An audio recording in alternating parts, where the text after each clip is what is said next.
তো এই কিন্তু তোমরা দেখতে পাচ্ছ, মানে বিরিয়ানির হাঁড়িটা জাস্ট তোমরা একবার দেখো। মানে ভেতরে যে চিকেন এবং মাটনগুলো যে রয়েছে কম্বিনেশনটা, জাস্ট তোমরা একবার উপলব্ধি করার চেষ্টা করো। এবার কাকা আমাদের সামনে একটা মাটনের পিস তুললো, ঠিক আছে, জাস্ট তোমরা একবার দেখো আর মনে মনে ইমেজিন করো যে, আর হ্যাঁ, মানে এর যে রাইসগুলো দেখো, অন্যান্য জায়গায় তোমরা হয়তো বিরিয়ানি খেয়েছো, আমিও খেয়েছি অনেক।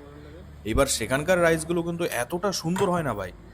260 টাকা নিচ্ছে একটা মাটন বিরিয়ানি, কিন্তু সেই ক্ষেত্রে কিন্তু জিনিসটাও কিন্তু তোমাকে দিচ্ছে। এখানে যে ঘিটা ইউজ করা হয় সেটা কিন্তু ভাই গ্রাম থেকে আসা, কিন্তু 1 নম্বর খাঁটি ঘি। ঠিক আছে।